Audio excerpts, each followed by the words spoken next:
말씀은 마가복음 1장 29절에서 34절까지의 말씀입니다. 마가복음 1장 29절에서 34절의 말씀입니다. 저희가 함께 큰 소리로 합독하시도록 하겠습니다. 시작. 회당에서 나와 곧 야고보와 요한과 함께 시몬과 안드레의 집에 들어가시니 시몬의 장모가 열병으로 누워 있는지라. 사람들이 곧 그 여자에 대하여 예수께 여짜온대 나아가사 그 손을 잡아 일으키시니 열병이 떠나고 여자가 그들에게 수종드니라. 저물어 해질 때에 모든 병자와 귀신 들린 자를 예수께 데려오니 온 동네가 그분 앞에 모였더라. 예수께서 각종 병이 든 많은 사람들을 고치시며 많은 귀신들을 내쫓으시되 귀신이 자기를 알므로 그 말하는 것을 허락하지 아니하시니라. 아멘.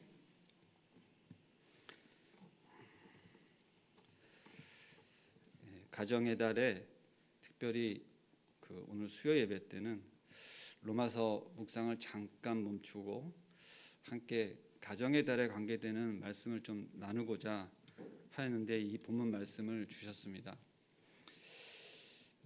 제목을 정할 때 무척 많이 고민하였고 혹시 주보를 갖고 계신 분들은 보시겠지만 제목이 집에 들어가시니예요. 아마 보시는 분들은 이게 무슨 설교 제목인가 아마 그러셨을 수도 있는데 그것도 엄청 고민해가지고 결정한 거였었는데 사실 주제가 집에 들어가니에서 다소 좀 바뀌었습니다. 그래서 오늘 말씀을 나눌 때 그걸 잘 찾아서 가시기 바랍니다. 안식일에 회당에서 말씀을 가르치시는 주님이 무사람들에게 이렇게 가르치시는 걸 보고 그 회당에 많은 권위자들이 놀라고 정말 기존에 가르치던 서기관들과 같지 않다 이렇게 본문 말씀은 밝히고 있습니다. 마침 회당에 몰래 들어온 귀신 들린 자가 주님의 말씀을 듣다가 그 말씀을 듣는 중에 더 이상 그 귀신됨을 참지 못하고 정체성을 참지 못하고 드러나 막 소리를 지르며 나사렛 예수여 우리와 무슨 상관이냐 우리를 멸하러 왔나이까 하며 당신은 하나님의 거룩한 자이다 하면서 이렇게 소리를 지르니까 예수께서 꾸짖으셔서 잠잠하라 그 사람에게서 나오라 하시니 귀신이 사람들 안에서 경련을 일으키고 큰 소리를 지르며 나오는 사건이 바로 우리 본문 말씀 직전에 있었던 말씀입니다. 예수님의 권위와 새로운 교훈, 즉 예수님의 명령에 귀신도 순종하는 것을 그것 회중 사람들이 다 보고 이 사건이 온 갈릴리에 소문이 나고 있는 시간입니다. 마가복음의 시작은 밝히 우리에게 가르치고 있는 것이 하나님의 아들 예수 그리스도의 복음의 시작이라 이렇게 시작합니다. 1장 1절이 이렇게 시작을 하는데 참 빛으로 임하신 예수님을 통해 어두운 가운데 악한 것이 더러운 것들이 드러나고 또 물리쳐지면서 하나님 나라가 이렇게 통치되고 그곳 가운데 이렇게 되어지는 것들을 볼 수가 있습니다. 지금 예수님께서 회당에 가셔서도 말씀을 전하시니까 그 듣는 자들로 하여금 정말 이건 다르다 이렇게 막 감동을 일으키고 그러는 중에 그것을 듣고 있던 몰래 잠입한 귀신마저도 그것을 감추지 못하고 막 이렇게 드러나는 것이에요. 실제 이러한 내용들을 보면 하나님의 말씀이 선포되어지는 그 과정에는 실제 감사와 은혜만 넘치는 것이 아니라 때로는 그 회중 가운데 그 공동체 가운데 갈등과 어려움도 겪기도 합니다. 실제 하나님의 역사가 일어나는 그곳에 하나님을 거스리는 자도 있을 때에는 그것이 분명히 드러나지고 그 가운데 요동쳐지는 그런 시간들도 있는 것입니다. 다 좋기만 한 시간이었으면 좋겠지만 실제 그렇지 않는 것을 보고 있고 마가복음은 실제 그러한 내용들이 계속 전개가 됩니다.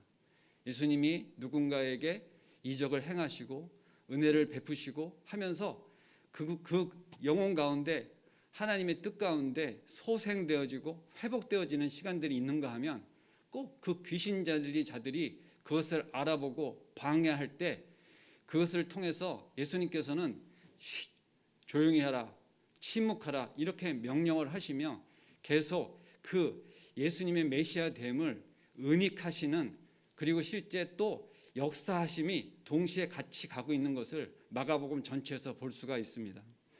실제 이것을 메시아의 은닉이라고 하는 이론을 통해서 학자들이 많이 연구하였는데, 실제 이러한 부분들을 저희가 하나님의 아들 된 칭호를 쓰면서 그 정체성과 은닉이 실제 같이 나타나고 있는 것을 볼 수가 있습니다. 오늘 본문은 주님이 이제 회당에 나와 병든 시몬 장모의 집을 찾는, 시몬의 집에 찾는 그런 일로 실제 내용이 기록되어 있습니다.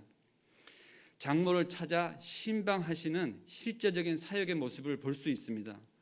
고통 가운데 살아가는 백성을 만나면 어떠한 형태든지 그들을 구하시며 이를 통해 주님을 만나면 어떻게 소생케 되고 회복되어지는 것을 보여주고 있는 것입니다. 회당에서 나오신 주님은 곧바로 왜 시몬과 안드레의 집에 들어가셨을까 하는 의구심을 가졌었습니다. 그리고 예수님이 시몬의 집을 가서 열병에 걸린 들어 누운 장모를 보고 실제 그의 손을 잡아 일으키셔서 장모를 실제 회복시키시고, 그 회복시키는 내용을 뭘로 표현하냐면 곧 그들에게 수종드니라 이렇게 표현이 되어 있습니다.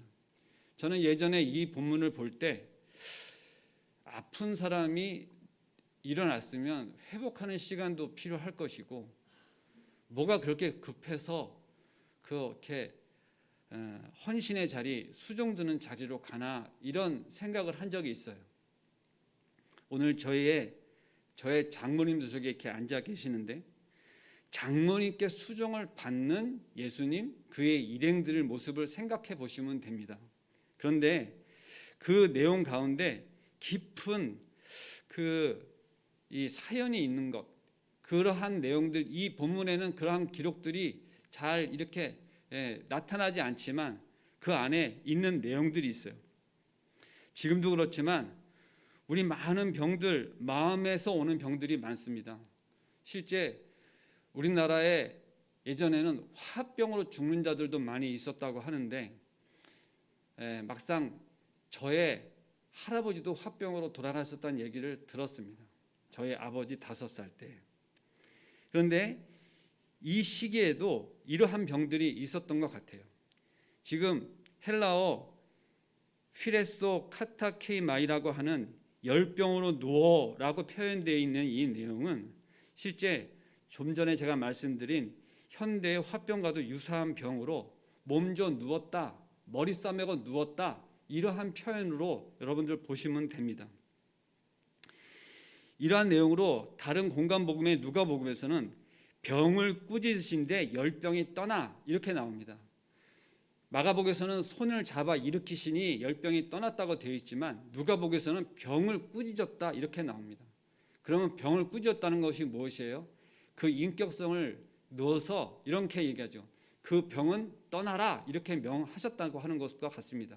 좀 전에 우리가 귀신에게 명하여 귀신은 그 자에게서 떠나라 이렇게 한 내용과 흡사 비슷한 내용입니다. 이 시대의 문화와 풍습도 여인이 남편을 떠나 살지 않는데, 지금도 남편의 집, 또 본가, 따님 집은 어찌 됐든 간에 이렇게 더부살이 하는 것 같은 그러한 풍습이 여전히 우리나라에도 있습니다. 그런데 지금 시몬의 집에 누가 와 있어요? 장모님이 몸져 누워 있는 것이에요. 보살피실 분이 없어서 따님 집에 와 있는 것 같은 모양새입니다. 그런데 지금 몸져 누운 이 장모님이 화병으로 우리가 가름할 수 있는 부분이 뭐냐? 우리가 본문을 읽지 않았지만 시몬 베드로는 어부인데 예수님을 만나서 그를 따르는 자로 자기의 그물을 던져버리고 따라간 자로 여기 나옵니다. 그러면 무엇을 얘기하는 것이냐 하면 자기 생업을 던져버리고 자기가 부양해야 될 가족들을 팽개치고 그 예수님을 따라 유랑하는, 예수님을 따라 사는 삶으로 가는 모양새를 지금 보고 있습니다.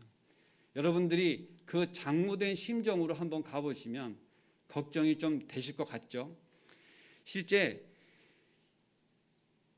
예수님께서는 너를 내가 사람 낚는 어부로 삼겠다 이렇게 말씀하셨는데, 그 평소에 자기 사이를 보던 심정을 이렇게 봤을 때 성격이 급하고 또 다혈질이고 경솔하고 사려가 부족한 자를 장모가 보기에 무슨 사람 낚는 어부, 그건 무슨 말이야, 이렇게 의구심을 갖기에 너무나 충분한 이야기입니다. 그럼에도 불구하고 그러한 생각으로 심신이 이제 너무나 어렵고 마음이 아프고, 그래서 사이로 인해서 그 가족들의 걱정으로 인해서 내가 이 집에 얹혀 사는 입장에서 말도 못하고 끙끙끙 앓는 그런 중에 몸져 누워있는, 그래서 열병을 겪는 그러한 모습들을 여러분들 생각해 보실 수 있습니다. 그런데 예수님이 그 집에 찾아가신 거예요. 그리고 그 마음을 헤아리시고 다른 말씀을 하시지 않고 그냥 손목을 잡아서 이끌으셔서 그분의, 그 장모님의 그 화병을 떠나 보낸 것입니다. 그리고 바로 회복되어지니 예수님의 일행을 수종을 들었다, 이렇게 이야기가 나옵니다. 여러분, 저는 그 수종 들은 것에 대하여 감흥이 사실 별로 없었습니다. 그런데 제가 이 말씀 가운데 어떠한 은혜를 받았냐면, 수종을 들었다는 얘기는 섬김의 자리에 간 것입니다. 실제 우리는 영성이 아주 좋으신 우리 권사님들, 집사님들, 또 마음씀이 좋으신 장모님, 우리의 어머님들은 사실 늘 섬김의 자리에 있습니다. 식솔들을 위해서 무엇을 먹일까 장을 보고요, 무엇을 먹일까 늘 고민하고 그것을 챙기기를, 때로는 간장을 담글려면 최소한도 몇 달, 몇 년에 걸쳐서 그런 것들을 준비하고요, 시시철철 때때로 또 어떠한 경우에는 농사를 져서 그러한 야채까지를 다 만들고 그러기까지 합니다. 어느 가정에 어떠한 풍지풍파가 와가지고 먹거리가 없고 그럴 때 대개 남자는 팽개쳐지듯 이렇게 탄식을 할 때 여자들은 길거리에 나가서 품앗이까지라도 해가지고 자기 식소들을 먹여 살린다고 합니다. 그게 부성과 모성의 차이가 있을 수 있는데, 지금 여러분들은 그 장모님이 어떠한 심정 가운데 실제 몸져 누웠다가 예수님을 만나서 변화한 것을 보시는 것이에요. 예수님을 만나면 변화하는 거 믿으십니까? 예, 변화합니다. 실제 예수님을 만나지 않았거나 만났어도 그것에 만난 것을 모른다면 변화가 일어나지 않을 수 있어요.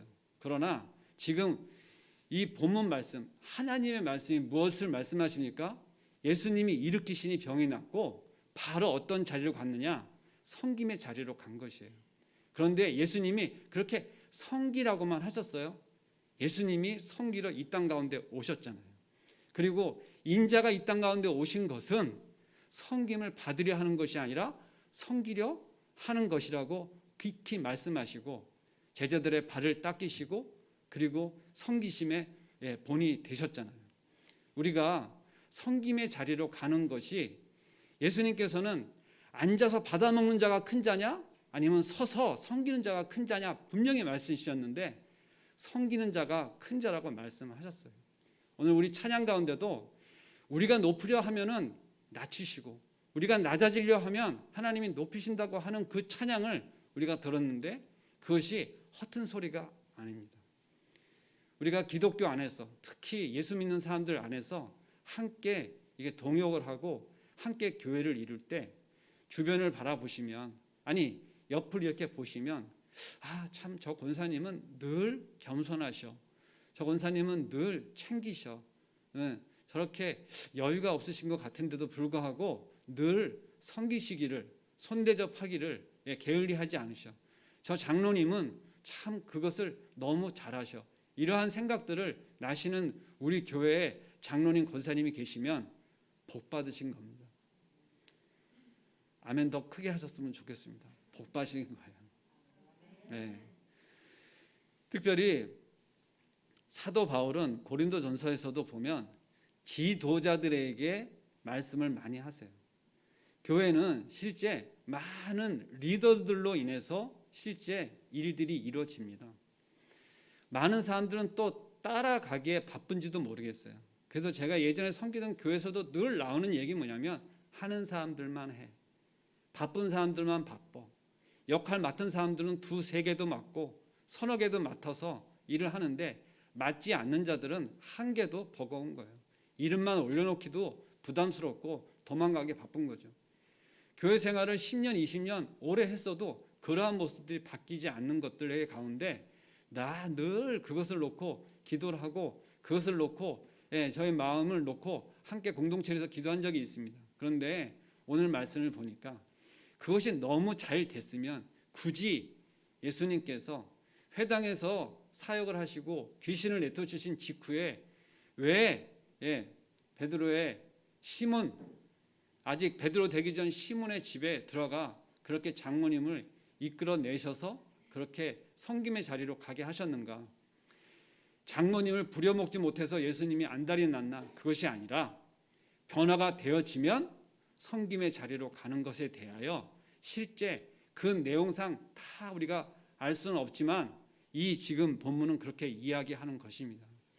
여러분들 섬김의 자리로 가는 것이 하나님의 축복을 받은 사람의 모습으로 지금 비춰지고 있고 그게 내 마음 가운데 그렇게 오시거든 그것을 주저하지 마시고 그 자리로 가시기 바랍니다. 그러면 하나님께서 그 마음 가운데 섬김을 한 그 마음 가운데 뭘 주시냐면 기쁨을 주세요. 그 말할 수 없는 기쁨을 주십니다. 저희 잠깐의 예를 하나 들면 집에 아주 푸짐한 고기 덩어리가 선물로 들어온 적이 있어요. 생전 그런 선물을 받아본 적이 없었는데 우리 집에 있는 사람이 이건 혼자 먹으라고 하는 것이 아니다. 그래서 그것을 음식을 해가지고 뭐 장조림이 됐든지 뭐가 됐든지 해가지고 그것을 동네 사람들 중에 혼자 사는 집에 이렇게 좀 나눴었어요. 근데 그걸 나눌 때 주보를 이렇게 끼워서 이렇게 나눴는데 그 집에 그 사람은 알코올 중독자로 저의 또래 비슷한 사람이었어요. 그런데 새벽기도 갈 때마다 그 새벽에 그렇게 이제 편의점에서 소주 한두 병을 사가지고 이렇게 올라오면서 자꾸 그 하나의 엘리베이터 안에 그 한 동 안에 100세대가 사는데 엘리베이터에서 자주 마주치는 거예요. 그래서 늘 그 사람을 보면서 뭘 했겠습니까? 이런 마음이 많이 들었지 않았겠어요? 그런데 그 집에 집사람이 갔다가 그 음식을 걸어 주라는 거예요. 남자가 혼자 사는 집이니까 갖다 주기 부담스러워서 남자인 저보고 갖다 주라는 겁니다. 근데 집에 가니까 아무도 없어요. 그래서 문고리에다가 그거를 걸어놨습니다. 그리고도 며칠이 지났어요. 근데 제가 엘리베이터 만나가지고 이야기를 하면서 그때 이제 저희 집사람도 같이 있는데 이렇게 이야기한 것이죠. 아, 교회 같이 가시죠. 막 이렇게 얘기하니까 저는 갈 교회가 따로 있다는 거예요. 그러면서 그 집에 이렇게 그 두리번거리게 됐는데 그가 보여준 건 뭐냐면 그 음식과 함께 줬던 그 주보, 그 하늘교회를 자기는 가야 된다는 거예요. 무엇 때문에 그 마음이 동했을까요? 자기가 그 음식을 받고 잘 먹은 거예요. 감사함으로 자기는 그 교회를 가야 된다는 거예요. 그래서 우리가 어떻게 얘기했겠어요? 그 교회가 저희 교회고 저희가 그 음식을 드린 겁니다. 그랬더니 그분이 정말 깜짝 놀라더니 감사의 인사를 하고 그 다음 주에 함께 교회를 갔습니다. 그런데 실제로 그 음식을 먹고 제가 받은 그 음식을 드리고 난 다음에 받은 감동은 그 사이에 주보에 제 전화번호하고 함께 써놨는데 주일 아침 이제 성가대를 섬기려고 이렇게 앉아 있는데 핸드폰에 문자가 온 거예요. 그런데 제가 그 문자를 지금도 잊을 수가 없어요. 감사합니다. 잘 먹었습니다. 고맙습니다. 그런데 저도 모르게 이게 눈물이 쏟아지는 거예요. 저는 심부름한 것밖에 없어요. 그런데 그 문자를 받고 감사합니다. 잘 먹었습니다. 고맙습니다. 근데 눈물이 막 쏟아지는 거예요. 그걸 이렇게 보고 있더니 옆에 있는 장로님이 왜 그래 그러는 거예요. 아니에요. 그리고선 저는 넘어갔어요. 그런데 그 눈물이 무슨 눈물이었을까? 제가 그것이 그분이 잘 먹었다고 해서 감사 인사를 받아가지고 제가 이렇게 눈물이 흐르는 게 아니라 하나님이 저의 마음 가운데 주셨던 게 그래 잘했다. 심부름이라도 잘했다. 이런 마음을 주시는 것 같았어요. 하나님께서 그 마음 가운데 위로하심이나 격려하심이 분명하면 저희는 감동할 수밖에 없지 않겠어요?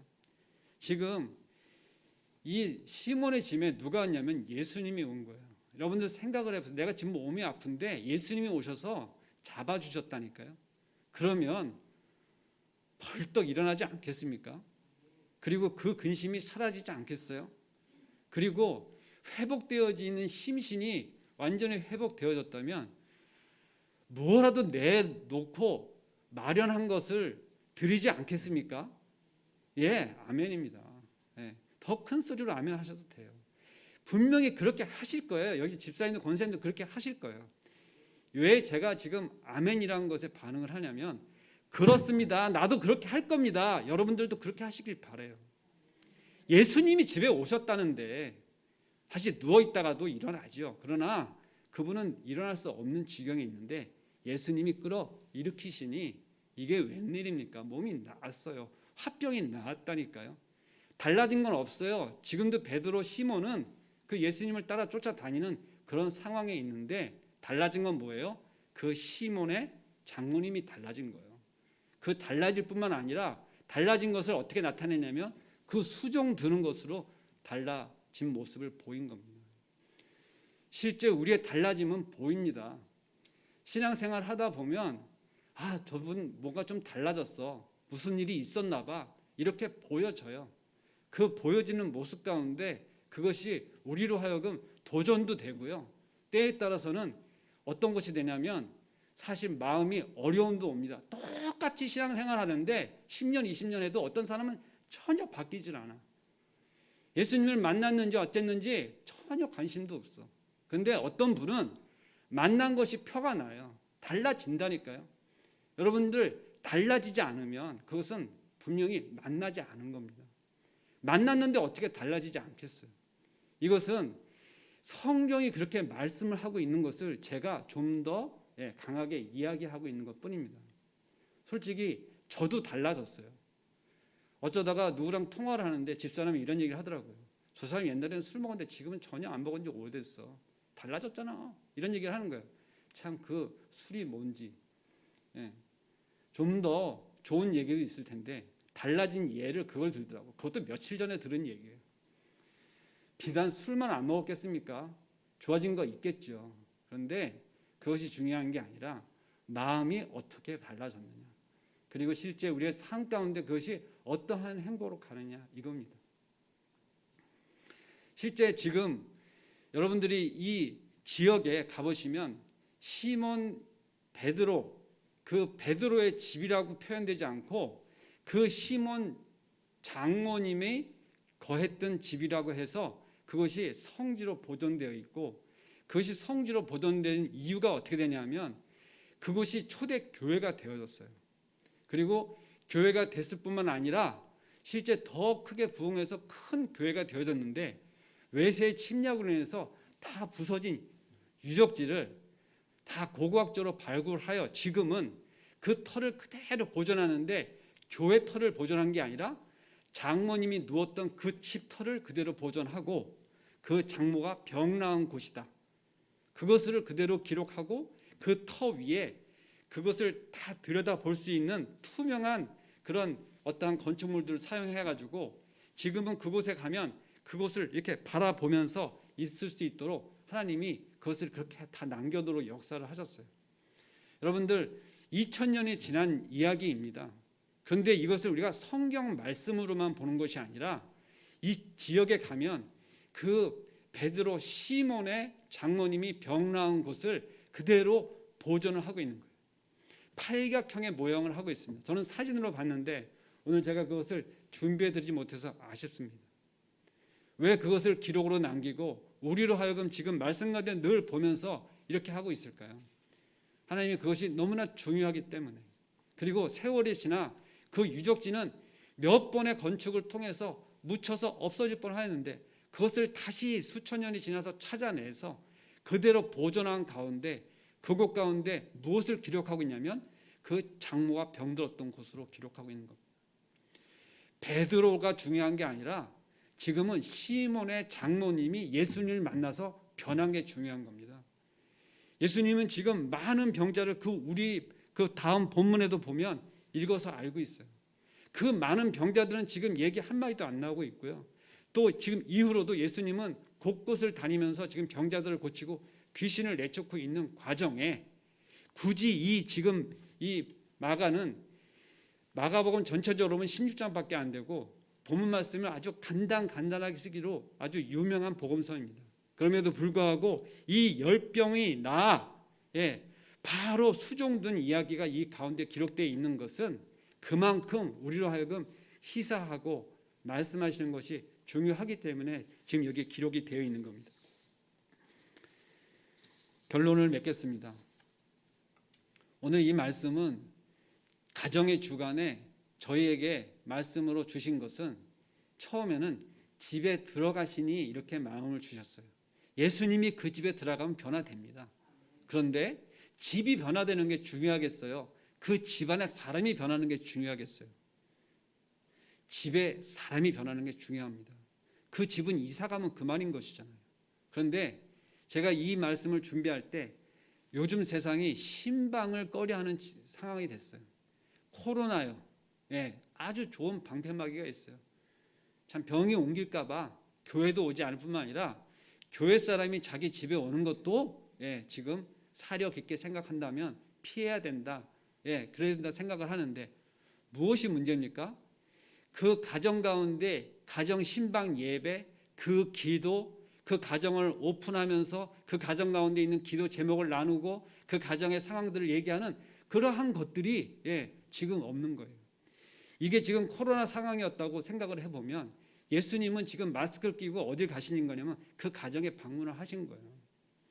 여러분들 가정을 공개하고 이렇게 오픈하는 것에 꺼리지 않으시길 바랍니다. 저는 개인적으로 가정을 오픈하지 않는 것에 대하여 그건 자기 프라이드고 실제 그런 것을 통해서 자기 개인 생활을 보호하겠다 하는 것에 대해서 그걸 나쁘다고 얘기하는 것이 아닙니다. 중요한 게 뭐냐면 그 집에 그것을 우리가 성도 가운데 같이 이렇게 오픈하고 하는 것은 함께 기도하고 나에 대한 상황들을 알리며 함께 그것을 나누고 하는 것들을 사실 얘기하는 거예요. 우리는 내 안에 무슨 생각을 하는지 다른 사람이 알까 봐 사실 걱정합니다. 그것이 세상 사람들이에요.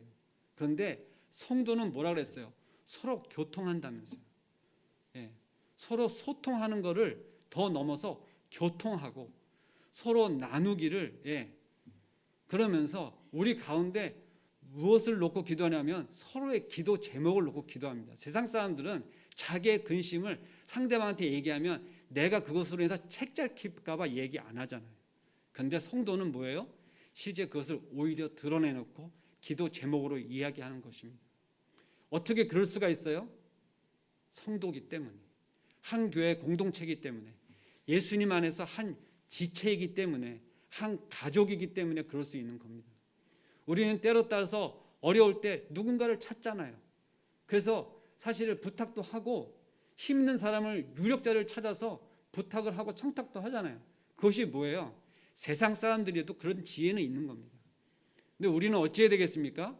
하나님께 기도하고 내가 기도할 힘이 없으니 기도 부탁을 하고 그 기도 부탁을 통해서 기도를 받고 또 그 기도 속에서 예수님이 능력을 발휘하시고 그 역사하심으로 실제 응답을 받고 그렇게 하는 거 아니겠습니까?